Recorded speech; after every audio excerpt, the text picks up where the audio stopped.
पंजाबी ज़ुबान का पिछोकड़। कुछ आलम या तहकीककार ऐसे ने जिन्होंने पंजाबी नूं संस्कृत तो निकली हुई ज़बान करार दिता है। इन्हां चों बाबा बुद्ध सिंह दीवाना, मोहन सिंह दीवाना, बनारसी दास जैन ये वो लोग ने जिन्होंने पंजाबी नूं आख्या कि जी ये संस्कृत विचों निकली है। इन्होंने पंजाबी नूं संस्कृत तो निकलन का मौजब की करार दिता, इसकी वजह की है जी कुछ ऐसे लफज ने जिहड़े पंजाबी च भी पाए जाते हैं तो संस्कृत च भी पाए जाते हैं और वो मिलते जुलते हैं।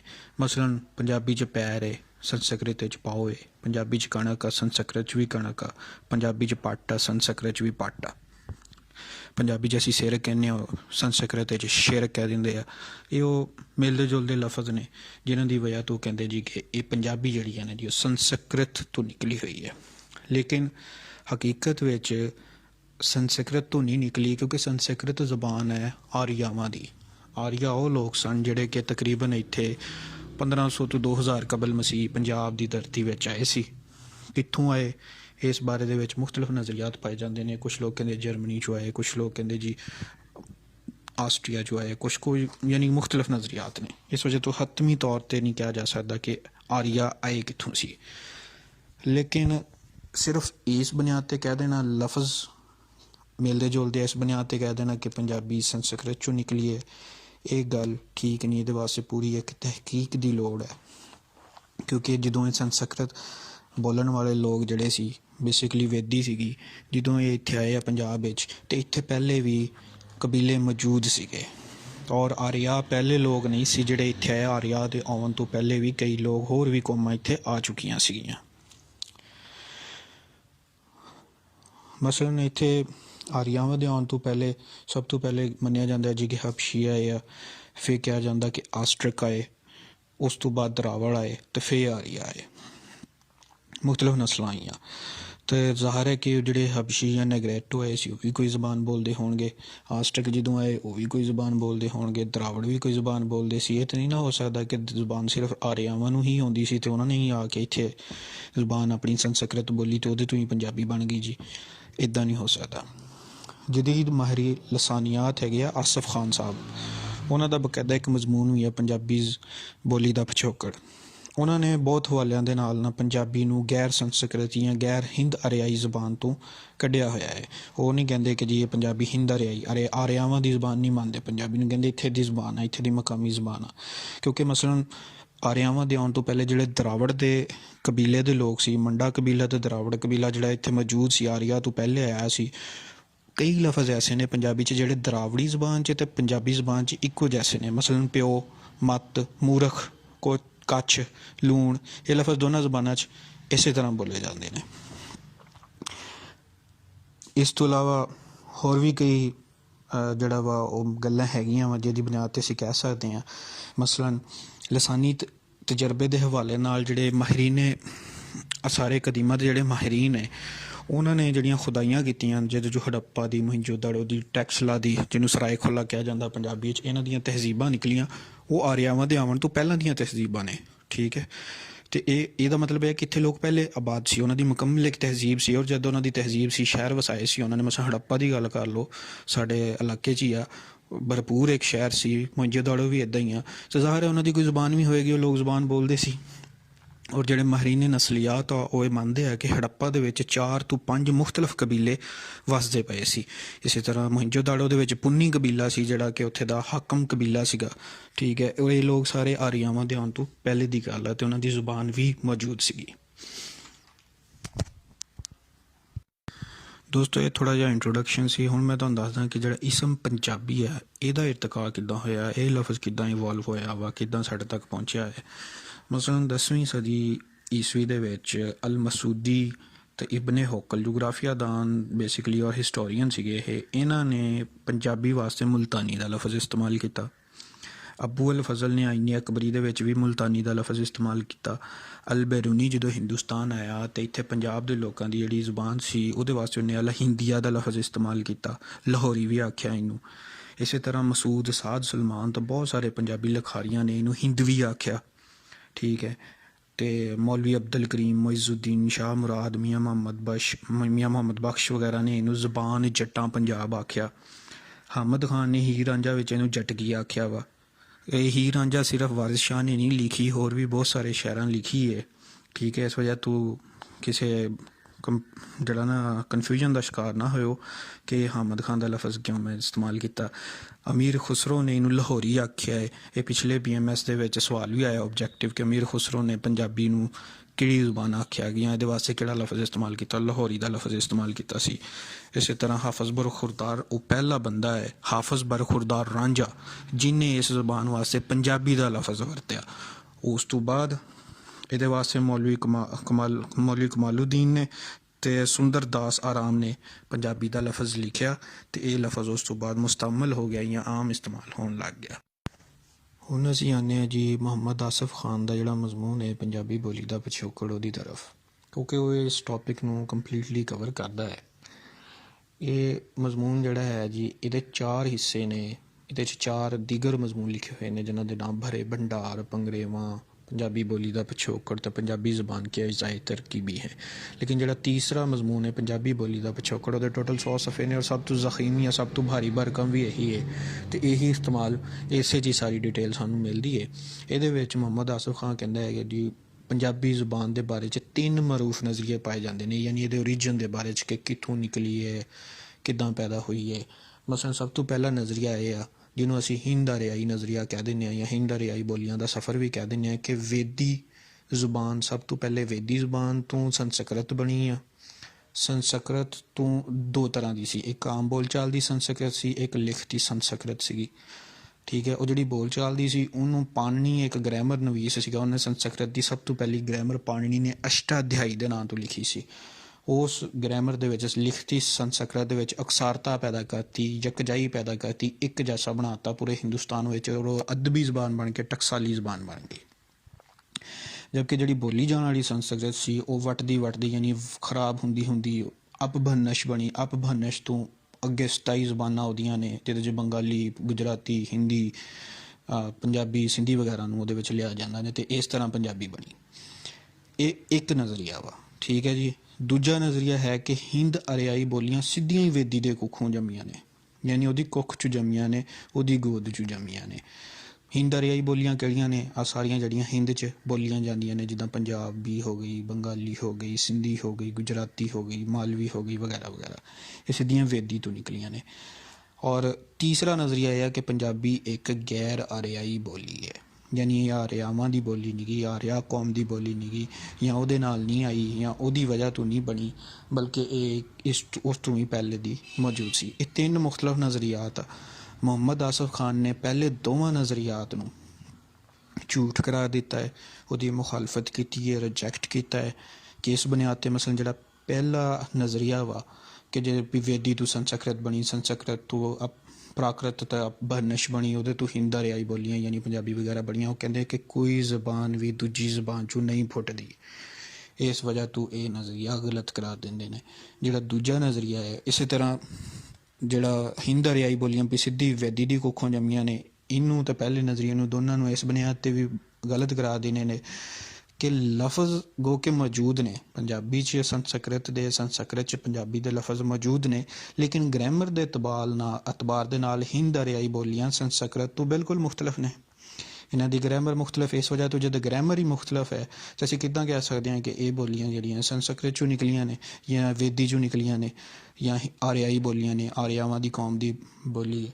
ਠੀਕ ਹੈ, ਇਸ ਵਜ੍ਹਾ ਤੋਂ ਇਹਨਾਂ ਦੋਨੋਂ ਨਜ਼ਰੀਆਂ ਨੂੰ ਉਹਨਾਂ ਨੇ ਗਲਤ ਕਰਾਰ ਦਿੱਤਾ ਅਤੇ ਆਪਣਾ ਜਿਹੜਾ ਤੀਸਰਾ ਨਜ਼ਰੀਆ ਹੈ ਕਿ ਪੰਜਾਬੀ ਇੱਕ ਗੈਰ ਆਰਿਆਈ ਬੋਲੀ ਹੈ, ਇਹਦੀ ਉਹਨਾਂ ਨੇ ਹਮਾਇਤ ਕੀਤੀ ਹੈ। ਹੁਣ ਅਸੀਂ ਗੱਲ ਕਰਨੀ ਹੈ ਪੰਜਾਬੀ ਇੱਕ ਗੈਰ ਆਰਿਆਈ ਜ਼ੁਬਾਨ ਦੀ। ਹੈਡਿੰਗ ਦੇਵਾਂਗੇ ਜੀ ਪੰਜਾਬੀ ਇੱਕ ਗੈਰ ਆਰਿਆਈ ਜ਼ੁਬਾਨ। ਉਹਦੀਆਂ ਮਜ਼ੀਦ ਸਬ ਹੈਡਿੰਗਸ 6 ਬਣਨਗੀਆਂ। ਪਹਿਲੀ ਹੈ ਸਾਰੇ ਕਦੀਮਾਂ ਦੇ ਮਾਹਿਰੀਨ ਦੀ ਖੋਜ। ਮੈਂ ਪਹਿਲੇ ਵੀ ਗੱਲ ਕਰ ਚੁੱਕੀ ਹਾਂ ਕਿ ਸਭ ਤੋਂ ਪਹਿਲੇ ਜਿੱਦਾਂ ਤਰੱਕੀ ਹੋਈ ਆ ਸਾਰੇ ਕਦੀਮਾ 1920 ਦੇ ਲਗਭਗ ਜਾਂ 20-30 ਦੀ ਦਹਾਈ ਦੇ ਵਿੱਚ ਹੜੱਪਾ ਦੇ ਸਾਰੇ ਕਦੀਮਾ ਦਰਿਆਫਤ ਹੋਏ ਆ। ਇਸੇ ਤਰ੍ਹਾਂ ਮੋਹਿੰਜੋਦੜੋ ਦੇ, ਸਰਾਏ ਖੋਲਾ ਜਾਂ ਟੈਕਸਲਾ ਦੇ ਜਿਹੜੇ ਅਸਾਰ ਮਿਲੇ ਆ, ਉਹਦੇ ਤੋਂ ਤਹਿਜ਼ੀਬ ਦਾ ਪਤਾ ਚੱਲਦਾ ਹੈ ਕਿ ਤਹਿਜ਼ੀਬ ਆਰਿਆਵਾਂ ਦੇ ਆਉਣ ਤੋਂ ਪਹਿਲੇ ਵੀ ਮੌਜੂਦ ਸੀ। ਅਤੇ ਜਿਹੜੀਆਂ ਇਨਸਾਨੀ ਖੋਪੜੀਆਂ ਮਿਲੀਆਂ ਪੰਜਾਬ ਦੇ ਵਿੱਚੋਂ, ਜਿਹੜੀ ਇਨਸਾਨੀ ਖੋਪੜੀ ਮਿਲੀ ਹੈ ਉਹਦੀ ਮਾਹਿਰੀਨ ਨਸਲੀਆਤ, ਅਗਲੀ ਹੈਡਿੰਗ ਇਹੀ ਹੈ ਮਾਹਿਰੀਨ ਨਸਲੀਆਤ ਦੇ ਮਾਹਿਰੀਨ ਦੀਆਂ ਤਹਿਰੀਰਾਂ, ਕਿ ਉਹਨਾਂ ਦੇ ਮੁਤਾਬਕ ਉਹ ਤਕਰੀਬਨ 1.5 ਕਰੋੜ ਸਾਲ ਜਿਹੜਾ ਉਹਨਾਂ ਨੇ ਟੇਵਾ ਲਾਇਆ ਜਾਂ ਜਿਹੜਾ ਇੱਕ ਅੰਦਾਜ਼ਾ ਲਾਇਆ, ਉਹਦੇ ਮੁਤਾਬਕ 1.5 ਕਰੋੜ ਵਰ੍ਹੇ ਜਾਂ ਸਾਲ ਉਹਦੀ ਉਮਰ ਬਣਦੀ ਹੈ। ਯਾਨੀ ਜਦ ਕਿ ਯੂਨਾਨ ਤੋਂ ਜਾਂ ਦੀਗਰ ਇਲਾਕਿਆਂ 'ਚੋਂ, ਅਮਰੀਕਾ 'ਚੋਂ ਨਿਕਲਿਆ, ਉਹ ਕਿਸੇ ਦੀ 27 ਲੱਖ ਵਰ੍ਹੇ ਆ, ਕਿਸੇ ਦੀ 7 ਲੱਖ ਵਰ੍ਹੇ ਆ, ਕਿਸੇ ਦੀ 50-60 ਲੱਖ ਵਰ੍ਹੇ ਉਮਰ ਬਣਦੀ ਹੈ। ਸੌਰੀ। ਅਤੇ ਇਸ ਵਜ੍ਹਾ ਤੋਂ ਨਸਲੀਆਤ ਦੇ ਮਾਹਿਰੀਨ ਮਸਲੇ ਨੇ, 1-2 ਨਸਲੀਆਤ ਦੇ, ਫਰਾਂਸ ਦਾ ਇੱਕ ਮਾਹਿਰ ਨਸਲੀਆਤ ਦਾ, ਮੇਰੇ ਜ਼ਿਹਨ 'ਚ ਨਾਮ ਨਹੀਂ ਹੈ, ਉਹ ਇਹ ਕਹਿੰਦਾ ਜੀ ਕਿ ਜਿੰਦੇ ਜਾਗਦੇ ਇਨਸਾਨ ਨੇ ਸਭ ਤੋਂ ਪਹਿਲਾਂ ਸਾਹ ਹੀ ਪੰਜਾਬ ਦੀ ਧਰਤੀ 'ਤੇ ਲਿਆ। ਅਸੀਂ ਇਹਦੇ ਨਾਲ ਐਗਰੀ ਵੀ ਕਰ ਸਕਦੇ ਹਾਂ, ਡਿਸਐਗਰੀ ਵੀ ਕਰ ਸਕਦੇ ਹਾਂ। ਸਾਇੰਟੀਫਿਕ ਚੇਂਜਿਸ ਹੁੰਦੇ ਰਹਿੰਦੇ ਆ ਦੁਨੀਆ ਦੇ ਉੱਤੇ, ਠੀਕ ਹੈ।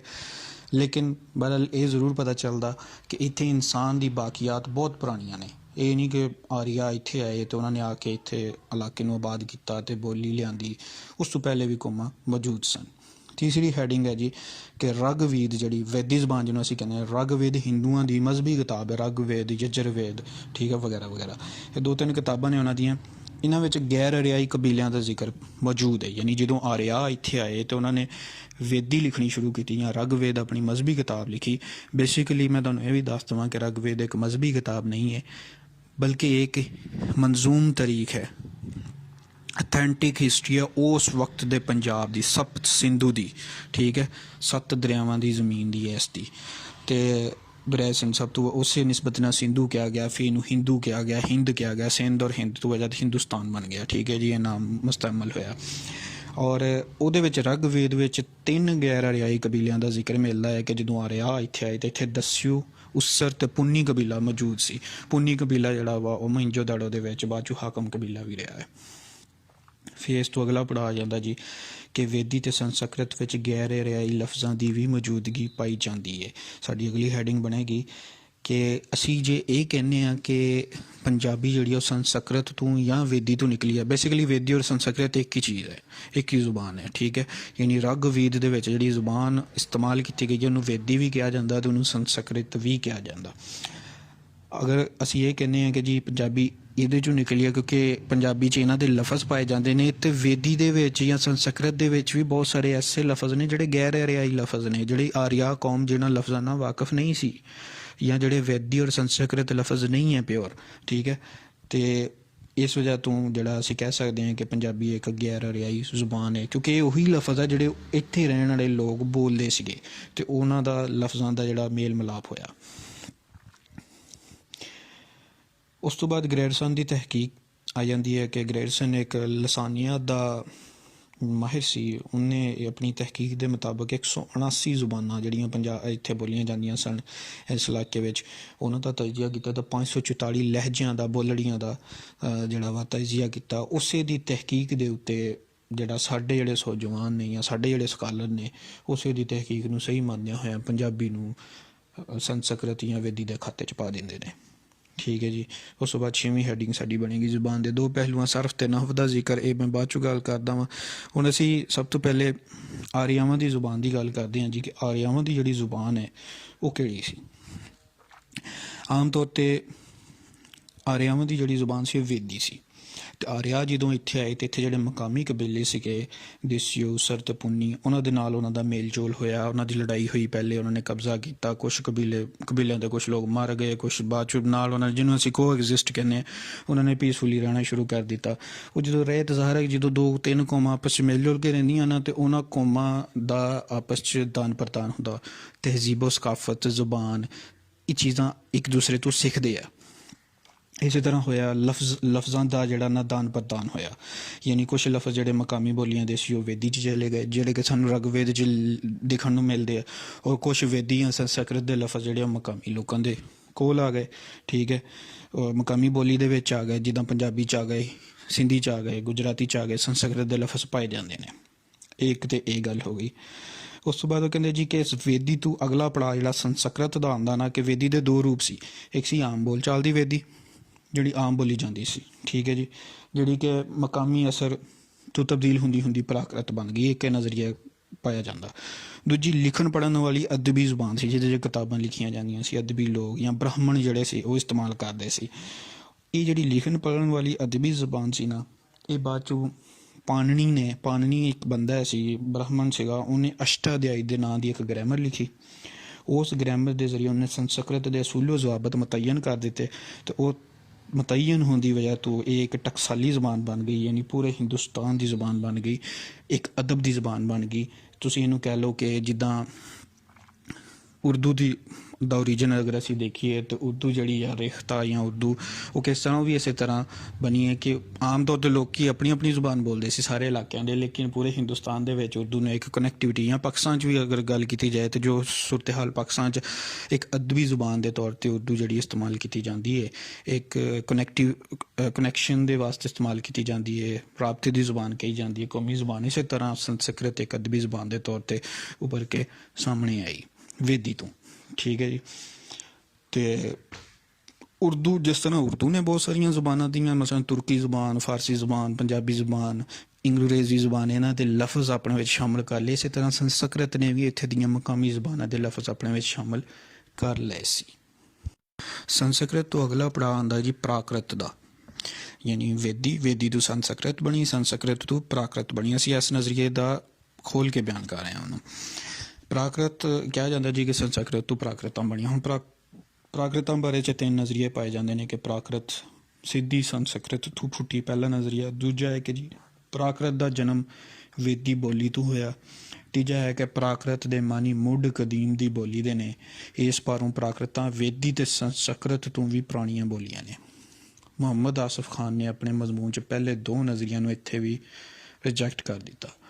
ਉਹ ਕਹਿੰਦੇ ਨੇ, ਮਸਲਨ ਪਹਿਲਾ ਨਜ਼ਰੀਆ ਕਿ ਪ੍ਰਾਕ੍ਰਿਤ ਸੰਸਕ੍ਰਿਤ ਤੋਂ ਫੁੱਟੀ, ਉਹ ਕਹਿੰਦੇ ਨੇ ਕਿ ਜੇ ਪਾਣਿਨੀ ਨੇ ਗ੍ਰਾਮਰ ਲਿਖ ਕੇ ਸੰਸਕ੍ਰਿਤ 'ਚ ਉਕਸਾਰਤਾ ਪੈਦਾ ਕਰ ਦਿੱਤੀ ਸੀ, ਉਹਨੂੰ ਕੈਦ ਕਰ ਦਿੱਤਾ ਸੀ ਕਿ ਉਹਦੇ 'ਚ ਚੀਜ਼ਾਂ ਸ਼ਾਮਲ ਨਹੀਂ ਹੋ ਸਕਦੀਆਂ, ਅਤੇ ਫਿਰ ਸੰਸਕ੍ਰਿਤ ਕਿਸ ਤਰ੍ਹਾਂ ਤਬਦੀਲ ਹੋ ਗਈ, ਉਹ ਕਿਸ ਤਰ੍ਹਾਂ ਉਹਦੇ ਤੋਂ ਪ੍ਰਾਕ੍ਰਿਤ ਬਣ ਗਈ। ਠੀਕ ਹੈ, ਇਸ ਵਜ੍ਹਾ ਤੋਂ ਰਿਜੈਕਟ ਕਰ ਦਿੰਦੇ। ਦੂਸਰਾ ਜਿਹੜਾ ਕਿ ਪ੍ਰਾਕ੍ਰਿਤ ਦਾ ਜਨਮ ਵੇਦੀ ਬੋਲੀ ਤੋਂ ਹੋਇਆ, ਇਹਦੇ ਬਾਰੇ 'ਚ ਉਹ ਕਹਿੰਦੇ ਨੇ ਕਿ ਪ੍ਰਾਕ੍ਰਿਤਾਂ ਅਤੇ ਵੇਦੀ ਦੀ ਜਿਹੜੀ ਸਾਂਝ ਆ ਇਹ ਉਦੋਂ ਵਜੂਦ 'ਚ ਆਈ ਆ। ਮਸਲਨ ਕੁਛ ਲਫ਼ਜ਼ ਹੈਗੇ ਜਿਹੜੇ ਪ੍ਰਾਕ੍ਰਿਤਾਂ ਅਤੇ ਵੇਦੀ ਵਿੱਚ ਪਾਏ ਜਾਂਦੇ ਨੇ, ਇਹ ਉਦੋਂ ਵਜੂਦ ਵਿੱਚ ਆਈ ਹੈ ਜਦੋਂ ਵੇਦੀ ਨੇ ਮਜ਼ਹਬੀ ਰੂਪ ਅਪਣਾ ਲਿਆ। ਬੇਸਿਕਲੀ ਤਾਂ ਹਿਸਟਰੀ ਦੀ ਕਿਤਾਬ ਸੀ ਜਿਹੜੀ ਰਗਵੇਦ ਸੀ, ਲੇਕਿਨ ਲੋਕਾਂ ਉਹਨੂੰ ਮਜ਼ਹਬ ਦੀ ਕਿਤਾਬ ਬਣਾ ਲਿਆ, ਮਜ਼ਹਬੀ ਅਸੂਲ ਜ਼ਵਾਬਤ ਦੇ ਤੌਰ 'ਤੇ। ਹਿੰਦੂਇਜ਼ਮ ਜਦੋਂ ਕਹਿ ਲਓ ਕਿ ਇੱਥੇ ਜਿਹੜਾ ਨਾ ਜ਼ਿਆਦਾ ਫੈਲਿਆ ਫੁੱਲਿਆ, ਉਦੋਂ ਜਦੋਂ ਮਜ਼ਹਬੀ ਰੂਪ ਅਪਣਾ ਲਿਆ ਅਤੇ ਉਸ ਦੀ ਵਜ੍ਹਾ ਤੋਂ ਲੋਕਾਂ ਨੇ ਅਦਬ ਇਹਤਰਾਮ ਦੇ ਤੌਰ 'ਤੇ ਵੇਦੀ ਲਫ਼ਜ਼ਾਂ ਨੂੰ ਅਪਣਾ ਲਿਆ। ਜਿਵੇਂ ਪੰਜਾਬ ਦੇ ਮੁਸਲਮਾਨਾਂ ਨੇ, ਜਦੋਂ ਕਹਿ ਲਓ ਕਿ ਅਰਬ ਆਏ ਇੱਥੇ, ਲੋਕਾਂ ਮੁਸਲਮਾਨ ਹੋਏ, ਹਿੰਦੁਸਤਾਨ ਦੇ ਲੋਕ ਮੁਸਲਮਾਨ ਹੋਏ, ਅਤੇ ਉਹਨਾਂ ਨੇ ਅਰਬੀ ਜ਼ੁਬਾਨ ਦੇ ਅਦਬ ਇਹਤਰਾਮ ਦੇ ਤੌਰ 'ਤੇ ਬਹੁਤ ਸਾਰੀ ਕੁਰਾਨੀ ਨਾਮ ਔਰ ਬਹੁਤ ਸਾਰੇ ਕੁਰਾਨੀ ਲਫ਼ਜ਼ ਔਰ ਅਰਬੀ ਲਫ਼ਜ਼ ਜਿਹੜੇ ਆਪਣੀ ਜ਼ੁਬਾਨ ਦਾ ਹਿੱਸਾ ਬਣਾ ਲਏ। ਮਸਲਨ ਪੰਜਾਬੀ ਸਾਨੂੰ ਅੱਲਾ, ਹਮਦ, ਨਾਤ, ਇਹ ਲਫ਼ਜ਼ ਜਿਹੜੇ ਆ, ਠੀਕ ਹੈ, ਇਹ ਅਰਬੀ ਦੇ ਨਾਤ, ਅਰਬੀ ਜ਼ੁਬਾਨ ਦੇ ਲਫ਼ਜ਼ ਨੇ ਜਿਹੜੇ ਅਸੀਂ ਪੰਜਾਬੀ 'ਚ ਇਸਤੇਮਾਲ ਕਰਦੇ ਨੇ। ਤੀਜਾ ਨਜ਼ਰੀਆ ਕਿ ਪ੍ਰਾਕ੍ਰਿਤ ਜਿਹੜੀ ਆ ਉਹਦਾ ਮੈਨੀ ਮੁੱਢ ਕਦੀਮ ਦੀ ਬੋਲੀ ਹੈ। ਠੀਕ ਹੈ, ਅਤੇ ਇਸ ਨਜ਼ਰੀਏ ਦੀ ਮੁਹੰਮਦ ਆਸਫ ਖਾਨ ਨੇ ਹਮਾਇਤ ਕੀਤੀ ਹੈ। ਉਹਨਾਂ ਦਾ ਕਹਿਣ ਦਾ ਮਕਸਦ ਇਹ ਸੀ, ਜਾਂ ਉਹਨਾਂ ਦਾ ਕਹਿਣ ਦਾ ਇੱਥੇ ਜਿਹੜਾ ਮਤਲਬ ਹੈ ਉਹ ਇਹ ਬਣਦਾ ਹੈ ਕਿ ਆਰੀਆਂ ਦੇ ਆਉਣ ਤੋਂ ਪਹਿਲੇ ਇੱਥੇ ਲੋਕ ਮੌਜੂਦ ਸਨ ਜਿਹੜੇ ਵੱਖੋ ਵੱਖ ਇਲਾਕਿਆਂ ਵਿੱਚ ਵੱਖੋ ਵੱਖ ਬੋਲੀਆਂ ਬੋਲਦੇ ਸਨ, ਜਿਨ੍ਹਾਂ ਨੂੰ ਪ੍ਰਾਕ੍ਰਿਤਾਂ ਆਖਿਆ ਜਾਂਦਾ ਸੀ। ਦੂਜਾ ਸਬੂਤ ਇਹ ਹੈ ਵੀ ਵੇਦੀ ਨਾਲ ਅਤੇ ਸੰਸਕ੍ਰਿਤ ਨਾਲ ਇਹਨਾਂ ਪ੍ਰਾਕ੍ਰਿਤਾਂ ਦੀ ਨਹਿਵੀ ਅਤੇ ਸਰਫੀ ਸਾਂਝ ਬਿਲਕੁਲ ਨਹੀਂ ਹੈ। ਯਾਨੀ ਗ੍ਰਾਮਰ ਦੇ ਅਤਬਾਰ ਨਾਲ ਅਤੇ ਲਫ਼ਜ਼ਾਂ ਦੇ ਅਤਬਾਰ ਨਾਲ ਇਹ ਪ੍ਰਾਕ੍ਰਿਤਾਂ ਜਿਹੜੀਆਂ ਨੇ ਇਹ ਸੰਸਕ੍ਰਿਤ ਨਾਲੋਂ ਅਤੇ ਵੇਦੀ ਨਾਲੋਂ ਡਿਫਰੈਂਟ ਨੇ। ਸਿਰਫ ਲਫ਼ਜ਼ਾਂ ਦੀ ਸਾਂਝ ਦੀ ਬਾਰੋਂ ਅਸੀਂ ਨਹੀਂ ਕਹਿ ਸਕਦੇ ਕਿ ਜੀ ਇਹ ਪ੍ਰਾਕ੍ਰਿਤ ਸੰਸਕ੍ਰਿਤ ਜਾਂ ਵੇਦੀ 'ਚੋਂ ਨਿਕਲੀ ਹੈ। ਠੀਕ ਹੈ ਜੀ। ਇਸ ਤਰ੍ਹਾਂ ਤੀਜੇ ਨਜ਼ਰੀਏ ਦੀ ਹਮਾਇਤ ਕਰਦੇ ਨੇ ਪਹਿਲੇ ਦੋਨੋਂ ਨਜ਼ਰੀਆਂ ਨੂੰ ਕਿ ਪ੍ਰਾਕ੍ਰਿਤ ਸੰਸਕ੍ਰਿਤ ਤੋਂ ਫੁੱਟੀ ਹੈ ਜਾਂ ਪ੍ਰਾਕ੍ਰਿਤ ਦਾ ਜਨਮ ਜਿਹੜਾ ਵਾ ਵੇਦੀ ਬੋਲੀ ਤੋਂ ਹੋਇਆ, ਇਹਨੂੰ ਰਿਜੈਕਟ ਕਰ ਦਿੰਦੇ ਨੇ, ਬਲਕਿ ਕਹਿੰਦੇ ਨੇ ਕਿ ਪ੍ਰਾਕ੍ਰਿਤਾਂ ਪਹਿਲੇ ਹੀ ਮੌਜੂਦ ਸਨ। ਇੱਥੇ ਦੇ ਲੋਕਾਂ ਦੀਆਂ ਜਿਹੜੀਆਂ ਮਕਾਮੀ ਜ਼ਬਾਨਾਂ ਸੀ ਉਹਨਾਂ ਨੂੰ ਪ੍ਰਾਕ੍ਰਿਤਾਂ ਆਖਿਆ ਹੈ। ਉਸ ਤੋਂ ਅਗਲਾ ਪੜਾਅ ਜਾਂਦਾ ਅਪਭਰਨਸ਼ ਪ੍ਰਾਕ੍ਰਿਤਾਂ ਦੇ ਬਾਅਦ ਦਾ ਪੜਾਅ ਜੀ। ਉਹ ਕਹਿੰਦੇ ਨੇ ਕਿ ਅਪਭਰਨਸ਼ ਦਾ ਮਤਲਬ ਕੀ ਹੈ? ਅਪਭਰਨਸ਼ ਦਾ ਮਤਲਬ ਹੈ ਵਿਗੜੀ ਹੋਈ ਬੋਲੀ।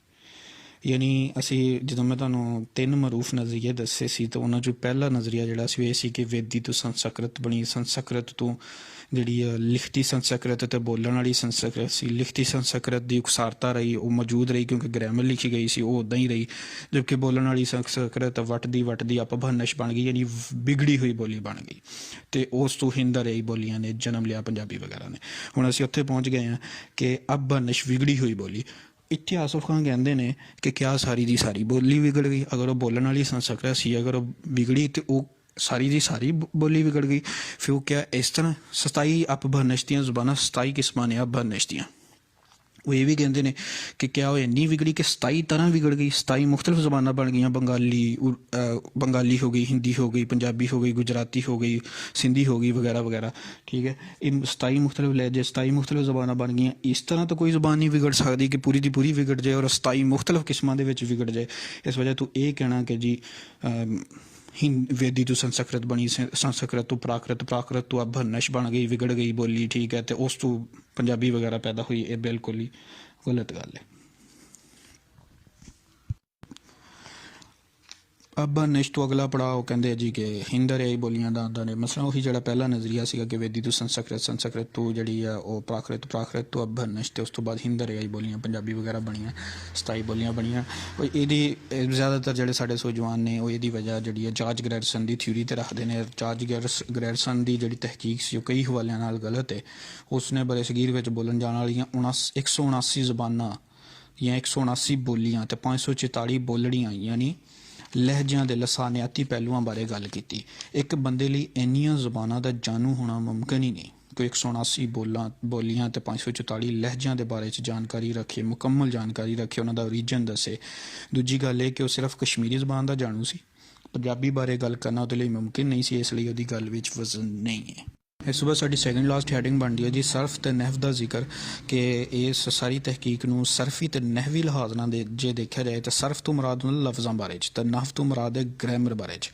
ਅਤੇ ਲਫ਼ਜ਼ਾਂ ਦੀ ਤਾਂ ਸਾਂਝ ਸਾਨੂੰ ਮਿਲਦੀ ਹੈ ਸੰਸਕ੍ਰਿਤ ਦੇ ਵਿੱਚ ਅਤੇ ਪੰਜਾਬੀ ਦੇ ਵਿੱਚ ਲਫ਼ਜ਼ਾਂ ਦੀ ਸਾਂਝ ਸਾਨੂੰ ਮਿਲਦੀ ਹੈ, ਲੇਕਿਨ ਲਫ਼ਜ਼ਾਂ ਦਾ ਦਾਨ ਪ੍ਰਦਾਨ ਜ਼ਬਾਨਾਂ ਵਿੱਚ ਹੁੰਦਾ ਰਹਿੰਦਾ ਹੈ। ਜਿਵੇਂ ਪੰਜਾਬੀ 'ਚ ਉਰਦੂ, ਅੰਗਰੇਜ਼ੀ, ਫਾਰਸੀ, ਅਰਬੀ, ਤੁਰਕੀ, ਯੂਨਾਨੀ ਲਫ਼ਜ਼ ਆ ਗਏ ਨੇ। ਮਸਲਨ ਪੰਜਾਬੀ ਦੇ ਵਿੱਚ ਅਸੀਂ ਸਕੂਲ ਦਾ ਲਫ਼ਜ਼ ਇਸਤੇਮਾਲ ਕਰਦੇ ਹਾਂ, ਹਸਪਤਾਲ ਦਾ ਲਫ਼ਜ਼ ਇਸਤੇਮਾਲ ਕਰਦੇ ਹਾਂ, ਹੌਸਪੀਟਲ ਕਹਿ ਦਿੰਦੇ, ਟੈਲੀਫੋਨ ਦਾ ਲਫ਼ਜ਼ ਇਸਤੇਮਾਲ ਕਰਦੇ, ਅੰਗਰੇਜ਼ੀ ਦੇ ਲਫ਼ਜ਼ ਨੇ। ਠੀਕ ਹੈ, ਹੁਣ ਇਹ ਇਸੇ ਤਰ੍ਹਾਂ ਉਰਦੂ ਦੇ ਲਫ਼ਜ਼, ਉਰਦੂ ਔਰ ਪੰਜਾਬੀ ਦੇ ਤਕਰੀਬਨ 60% ਲਫ਼ਜ਼ ਮਿਲਦੇ ਜੁਲਦੇ ਨੇ।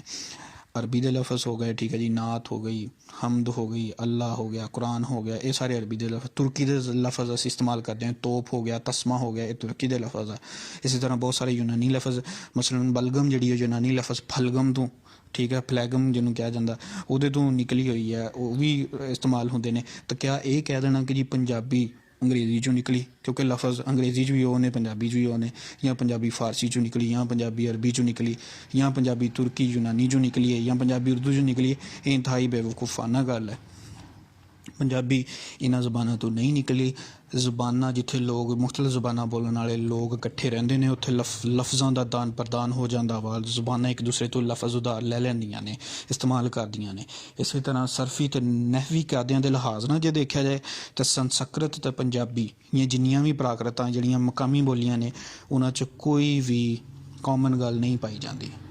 ਇਹ ਯਾਨੀ ਗ੍ਰਾਮਰ ਦੇ ਲਿਹਾਜ਼ ਨਾਲ ਪੰਜਾਬੀ ਸੰਸਕ੍ਰਿਤ ਤੋਂ ਇੰਤਹਾਈ ਡਿਫਰੈਂਟ ਹੈ, ਮੁਕੰਮਲ ਤੌਰ 'ਤੇ ਡਿਫਰੈਂਟ ਹੈ। ਇਸੇ ਤਰ੍ਹਾਂ ਲਫ਼ਜ਼ਾਂ ਦੇ ਲਿਹਾਜ਼ ਨਾਲ ਦੇਖਿਆ ਜਾਏ ਤਾਂ ਪੰਜਾਬੀ ਅਤੇ ਚੀਨੀ ਜ਼ਬਾਨ ਦੇ ਵਿਚਕਾਰ ਵੀ ਸਾਂਝ ਪਾਈ ਜਾਂਦੀ ਹੈ, ਲੇਕਿਨ ਇਹ ਪੰਜਾਬੀ ਚੀਨੀ 'ਚੋਂ ਨਹੀਂ ਨਿਕਲੀ। ਅਤੇ ਮੁੱਕਦੀ ਗੱਲ ਫਿਰ ਕੀ ਆ ਜਾਂਦੀ ਹੈ ਜੀ? ਮੁੱਕਦੀ ਗੱਲ ਹੀ ਆ ਜਿਹਨੂੰ ਅਸੀਂ ਕਹਿੰਦੇ ਮਾਂ ਹਾਸਲ ਉਰਦੂ 'ਚ ਲਿਖਦੇ ਹਾਂ, ਅੰਗਰੇਜ਼ੀ 'ਚ ਕਨਕਲੂਜਨ ਲਿਖਦੇ ਹਾਂ, ਪੰਜਾਬੀ 'ਚ ਅਸੀਂ ਹੈਡਿੰਗ ਦੇਵਾਂਗੇ ਮੁੱਕਦੀ ਗੱਲ ਇਹ ਕਿ ਪੰਜਾਬੀ ਨਾ ਤਾਂ ਮੰਡਾ ਜਾਂ ਦਰਾਵੜ ਟੱਬਰ ਦੀ ਜ਼ਬਾਨ ਹੈ, ਨਾ ਹੀ ਆਰਿਆਈ ਟੱਬਰ ਦੀ ਜ਼ਬਾਨ ਹੈ।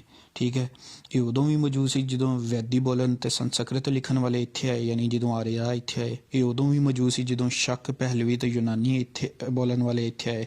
ਇਹ ਉਦੋਂ ਵੀ ਮੌਜੂਦ ਸੀ ਜਦੋਂ ਅਰਬੀ, ਫਾਰਸੀ, ਅੰਗਰੇਜ਼ੀ ਅਤੇ ਉਰਦੂ ਬੋਲਣ ਵਾਲੇ ਇੱਥੇ ਆਏ।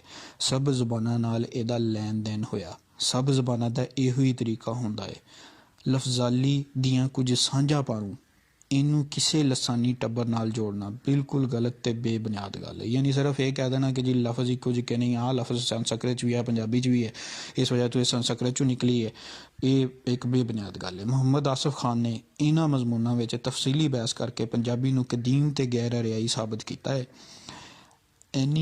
ਆਪਣੀ ਗੱਲ ਨੂੰ ਸਾਬਤ ਕਰਨ ਲਈ ਉਹਨਾਂ ਨੇ ਪੁਰਾਣੇ ਨਜ਼ਰੀਆਤ ਨੂੰ ਜਟਲਾ ਕੇ ਨਵੇਂ ਮੰਤਕੀ ਦਲਾਇਲ ਦਿੱਤੇ ਹਨ, ਅਤੇ ਗੱਲ ਵਿੱਚ ਵਜ਼ਨ ਪਾਉਣ ਲਈ ਥਾਂ 'ਤੇ ਗੈਰ ਮੁਲਕੀ ਆਲਮਾਂ, ਲਸਾਨੀਆਤ ਅਤੇ ਨਸਲੀਆਤ ਦੇ ਮਾਹਰਾਂ ਅਤੇ ਮੁਸਤਸ਼ਰਕੀਨ ਯਾਨੀ ਜਿਹੜੇ ਈਸਟ ਦੇ ਸਕੋਲਰਜ਼ ਸੀਗੇ, ਜਿਹੜੇ ਵੈਸਟਰਨ ਐਸੇ ਸਕੋਲਰਜ਼ ਜਿਹੜੇ ਕਿ ਈਸਟ ਦੇ ਬਾਰੇ 'ਚ ਉਹਨਾਂ ਨੇ ਲਿਖਿਆ, ਉਹਨਾਂ ਦੀ ਰਾਏ ਸਬੂਤ ਲਈ ਨਾਲ ਦਰਜ ਕੀਤੀ ਹੈ। ਉਹਨਾਂ ਆਪਣੇ ਤੋਂ ਪਹਿਲਾਂ ਹੋਈ ਖੋਜ ਮੁੱਖ ਰੱਖ ਕੇ ਤਕਾਬਲੀ ਤਹਿਕੀਕ ਦਾ ਢੰਗ ਇਖਤਿਆਰ ਕੀਤਾ ਹੈ। ਤਕਾਬਲੀ ਯਾਨੀ ਜਿਹਨੂੰ ਅਸੀਂ ਕਹਿੰਦੇ ਮੁਕਾਬਲਾ ਕਰਨਾ, ਠੀਕ ਹੈ, ਮੁਖਤਲਿਫ ਚੀਜ਼ਾਂ ਦੇ ਦਰਮਿਆਨ ਔਰ ਇੱਕ ਜੈਸੀ ਚੀਜ਼ਾਂ ਦੇ ਦਰਮਿਆਨ ਕੰਪੈਰੀਜ਼ਨ ਐਂਡ ਕੰਟਰਾਸਟ ਕੀਤਾ ਉਹਨਾਂ ਨੇ। ਜਿਹੜਾ ਕਾਰੀ ਦੇ ਸਾਰੇ ਸ਼ਕੂਕੋ ਸ਼ੁਬਾਤ ਨੂੰ ਦੂਰ ਕਰ ਦਿੰਦਾ ਹੈ। ਉਹਨਾਂ ਦਾ ਸਲੂਕ ਸਿੱਧਾ ਸਾਦਾ ਅਤੇ ਜ਼ਬਾਨੋਂ ਬਿਆਨ ਮਨ ਖਿੱਚਵਾਂ ਹੈ। ਮੈਂ ਤੁਹਾਨੂੰ ਐਜ਼ ਇਟ ਇਜ਼ ਪੜ੍ਹ ਕੇ ਸੁਣਾਇਆ ਮੁੱਖ ਦੀ ਗੱਲ, ਠੀਕ ਹੈ ਜੀ। ਮੈਂ ਆਪਣੇ ਨੋਟਸ ਤਿਆਰ ਕੀਤੇ ਉਹਦੇ ਤੋਂ।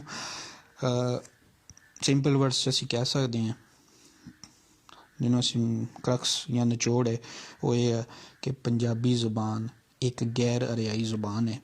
ਆਰਿਆਵਾਂ ਦੇ ਆਉਣ ਤੋਂ ਪਹਿਲੇ ਜਿਹੜੇ ਇੱਥੇ ਕਬਾਇਲ ਮੌਜੂਦ ਸਨ, ਇਹ ਉਦੋਂ ਵੀ ਇੱਥੇ ਬੋਲੀ ਜਾਂਦੀ ਸੀ ਅਤੇ ਉਦੋਂ ਦੀ ਅੱਜ ਤੱਕ ਬੋਲੀ ਜਾ ਰਹੀ ਹੈ। ਲੇਕਿਨ ਪੰਜਾਬ ਦੀ ਧਰਤੀ ਉੱਤੇ ਜਿੰਨੇ ਵੀ ਕਾਬਜ਼ੀਨ ਆਏ, ਜਿੰਨੀਆਂ ਵੀ ਕੌਮਾਂ ਆਈਆਂ, ਉਹਨਾਂ ਕੌਮਾਂ ਦੇ ਨਾਲ ਪੰਜਾਬੀ ਜ਼ੁਬਾਨ ਦਾ ਜਿਹੜਾ ਵਾ ਉਹ ਲਫ਼ਜ਼ਾਂ ਦਾ ਲੈਣ ਦੇਣ ਹੋਇਆ ਵਾ। ਲੇਕਿਨ ਉਸ ਲਫ਼ਜ਼ਾਂ ਦੇ ਲੈਣ ਦੇਣ ਦੀ ਬੁਨਿਆਦ ਤੋਂ ਅਸੀਂ ਨਹੀਂ ਕਹਿ ਸਕਦੇ ਕਿ ਪੰਜਾਬੀ ਫਲਾਂ ਜ਼ੁਬਾਨ ਤੋਂ ਨਿਕਲੀ ਹੈ ਜੀ, ਫਾਰਸੀ ਤੋਂ ਨਿਕਲੀ, ਅੰਗਰੇਜ਼ੀ ਤੋਂ ਨਿਕਲੀ, ਯੂਨਾਨੀ ਤੋਂ ਨਿਕਲੀ ਵਗੈਰਾ ਵਗੈਰਾ। ਕਿਉਂਕਿ ਇਹਦੀ ਜਿਹੜੀ ਨਹਿਵੀ ਬਣਤਰ ਆ, ਯਾਨੀ ਸਰਫੀ ਲਿਹਾਜ਼ ਨਾਲ, ਲਫ਼ਜ਼ਾਂ ਦੇ ਲਿਹਾਜ਼ ਨਾਲ ਹੋ ਸਕਦਾ ਕੁਛ ਲਫ਼ਜ਼ ਇਹਦੇ ਮਿਲਦੇ ਜੁਲਦੇ ਹੋਣ, ਲੇਕਿਨ ਨਹਿਵੀ ਬਣਤਰ ਜਿਹੜੀ ਗ੍ਰਾਮਰ ਹੈ ਉਹ ਇਹਨਾਂ ਸਾਰੀਆਂ ਜ਼ਬਾਨਾਂ ਨਾਲੋਂ ਡਿਫਰੈਂਟ ਹੈ, ਮੁਖਤਲਿਫ ਹੈ। ਖਾਸ ਤੌਰ 'ਤੇ ਸੰਸਕ੍ਰਿਤ ਨਾਲੋਂ। ਇਸ ਵਜ੍ਹਾ ਤੋਂ ਅਸੀਂ ਇਹਨੂੰ ਹਿੰਦ ਆਰਿਆਈ ਜਾਂ ਇੰਡੋ ਯੂਰਪੀਅਨ ਜ਼ੁਬਾਨਾਂ ਦੀ ਜ਼ੁਮਰੇ ਵਿੱਚ ਸ਼ਾਮਿਲ ਨਹੀਂ ਕਰਾਂਗੇ। ਅਸਲਾਮ ਵਾਲੇਕੁਮ।